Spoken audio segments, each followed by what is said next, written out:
नमस्कार विद्यार्थी मित्रों। आज हम पढ़ने वाले हैं 9वीं कक्षा की 9वीं कविता वरदान मांगूंगा नहीं, जिसके कवि हैं शिवमंगल सिंह सुमन जी। परिचय देखते हैं शिवमंगल सिंह सुमन जी का। इनका जन्म हुआ है 5 अगस्त 1915 उन्नाव उत्तर प्रदेश में और मृत्यु हुई है 26 नवंबर 2002 को। जन कवि शिवमंगल सिंह सुमन जी प्रगतिवादी कविता के स्तंभ थे यानी आधार थे।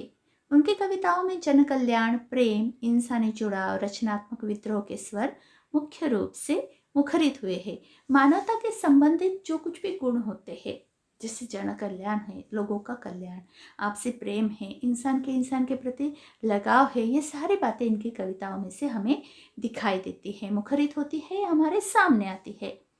प्रमुख कृतियाँ हिल्लोल, जीवन के गान, युग का मेल, मिट्टी की बारात, विश्वास बढ़ता ही गया, वाणी की व्यथा आदि काव्य संग्रह, महादेवी की काव्य साधना, गीति काव्य, उद्भव और विकास, ये गद्य रचनाएं। पद्य संबंधी इस कविता में क्या है? तो सबसे पहले ये कविता एक गीत है। इस कविता का प्रकार है गीत प्रकार।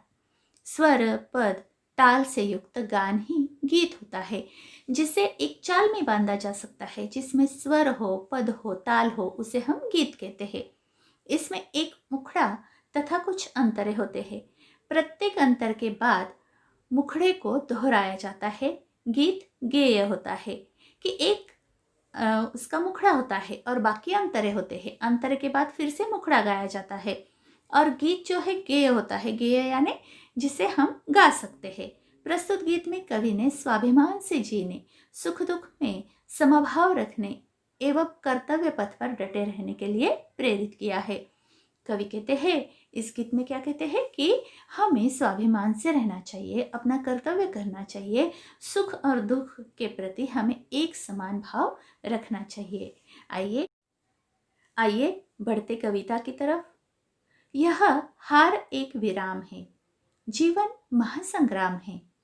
तिल तिल मिटूंगा पर दया की भीख मैं लूंगा नहीं, वरदान मांगूंगा नहीं। कविता का शीर्षक है वरदान मांगूंगा नहीं। कवि कहते हैं कि हे परमेश्वर, मैं तुमसे कोई वरदान नहीं मांगना चाहता, क्योंकि हार गया तो हार एक विराम है। विराम यानी रुकना, ठहरना। और जीवन महासंग्राम है।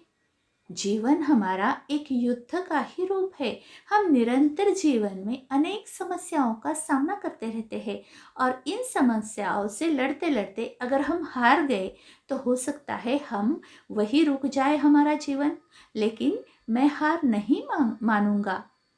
तिल तिल मिटूंगा पर दया की भीख मैं लूंगा नहीं। मैं अपने जीवन में, इस महासंग्राम में, इस युद्ध में, अपने संकटों के साथ मैं लड़ते हुए तिल तिल मिटूंगा, लेकिन मैं किसी से दया की भीख नहीं लूंगा, वरदान मांगूंगा नहीं। और हे परमेश्वर, मैं वरदान कभी भी नहीं मांगूंगा। स्मृति सुखद प्रहरों के लिए, अपने खंडहरों के लिए, यह जान लो मैं विश्व की संपत्ति चाहूंगा नहीं, वरदान मांगूंगा नहीं।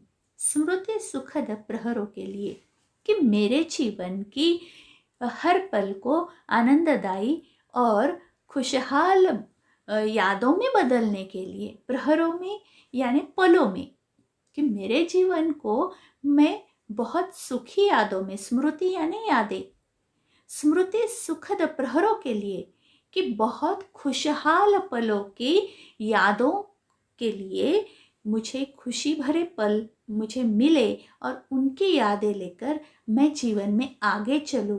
अपने खंडहरों के लिए, या फिर मुझे बहुत सारा दुख मिले और मैं टूट गया। खंडहर यानी टूटा फूटा जो वास्तु होती है, टूटी फूटी वास्तु जो होती है, उसे खंडहर कहते हैं। लेकिन इसे जीवन में कैसे लेना है कि अगर हमारे जीवन में दुख आए और हम टूट गए तो ऐसे खंडहरों के लिए, ऐसे पलों के लिए, या फिर खुशी भरे पलों के लिए यह जान लो मैं विश्व की संपत्ति चाहूँगा नहीं। मैं ये पल मिलने के लिए या अपने दुख भरे पलों से बाहर निकलने के लिए मैं कोई विश्व की संपत्ति नहीं चाहूँगा और वरदान मांगूंगा नहीं। मैं कभी भी वरदान नहीं मांगूंगा। क्या कहते हैं, फिर से सुनिए कि मैं अपने जीवन में खुशी भरे पलों की यादें लेने के लिए या फिर अपने दुखों को मिटाने के लिए मैं कभी भी इस विश्व की संपत्ति नहीं चाहूँगा और वरदान में नहीं मांगूंगा। क्या क्या हार में क्या जीत में, किंचित नहीं भयभीत में, संघर्ष पथ पर जो मिले यह भी सही वह भी सही। कवि कहते हैं क्या हार में क्या जीत में, कि मेरी हार हो या मेरी जीत हो, किंचित नहीं भयभीत में, मैं बिल्कुल भी डरा हुआ नहीं हूँ।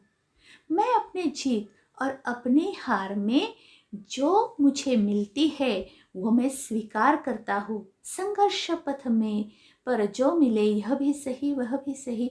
मैं संघर्ष कर रहा हूँ, मैं लड़ रहा हूँ और लड़ते लड़ते मेरी जीत हो वो भी सही है, अगर मेरी हार हो तो वो भी सही है। लेकिन मैं बिना लड़े बिना संघर्ष करे नहीं रहूँगा और मैं कोई वरदान नहीं मांगूंगा। लघुता न अब मेरी छो, तुम ही महान बने रहो, अपने हृदय की वेदना मैं व्यर्थ त्यागूंगा नहीं, वरदान मांगूंगा नहीं। ये कहते हैं लघुता, मैं बहुत छोटा हूँ, लघुता मेरी अब न मेरी छो, कि मैं बहुत छोटा हूँ, मेरा उपहास ना करो, मुझे ताने मत मारो। तुम ही महान बने रहो, तुम महान हो, तुम महान बने रहो। अपने हृदय की वेदना मैं व्यर्थ त्यागूंगा नहीं, लेकिन मुझे जो पीड़ा मिली है, मुझे जो वेदना मिली है, मेरे जो दुख है, मेरे जो जीवन के संकट है, मैं उसे त्यागूंगा नहीं, मैं उससे लड़ूंगा। लेकिन मैं वरदान नहीं मांगूंगा कि मेरे दुख दूर कर दो, मुझे दुखहीन कर दो, ये मैं नहीं मांगूंगा। मैं मेरे हृदय के जो दुख है, मेरी जो वेदना है, मेरी जो पीड़ा है, मैं उसे सहर्ष स्वीकार करता हूँ और मैं उससे लड़कर ही रहूँगा, चाहे मेरी हार हो या चाहे जीत हो। चाहे हृदय को ताप दो, चाहे मुझे अभिशाप दो, कुछ भी करो कर्तव्य पथ से किंतु भागूंगा नहीं। कि ये कहते हैं कि चाहे हृदय को ताप दो, चाहे मेरे हृदय को तड़पन दो, गर्मी दो, तकलीफ दो, ताप दो, तकलीफ दो, चाहे मुझे अभिशाप दो, चाहे मुझे श्राप दे दो, कुछ भी करो कर्तव्य पथ से किंतु भागूंगा नहीं। तुम कुछ भी कर लो, लेकिन मैं अपने कर्तव्य पथ से नहीं भागूंगा, नहीं पीछे हटूंगा, मैं अपने कर्तव्य करते ही रहूंगा। वरदान मांगूंगा नहीं, लेकिन मैं वरदान नहीं मांगूंगा। इस तरह से कवि अपनी कविता में कहते हैं कि तुम मुझे चाहे जो कुछ भी परिस्थिति दो, मैं उन सारी परिस्थितियों से डट कर लड़ूंगा, लेकिन वरदान नहीं मांगूंगा। तो बच्चों, समझ में आई कविता? अगर कोई पंक्ति नहीं समझ में आई तो डिस्क्रिप्शन बॉक्स में लिख लीजिए कि आपको कौन सा शब्द, कौन सी पंक्ति नहीं समझ में आएगी। मैं फिर से आपको बताऊंगी। वीडियो बार बार देखिए, कविता का अर्थ लिखिए और बाद में ही स्वाध्याय कीजिए। और हाँ, चैनल को लाइक और सब्सक्राइब करना ना भूलें। धन्यवाद।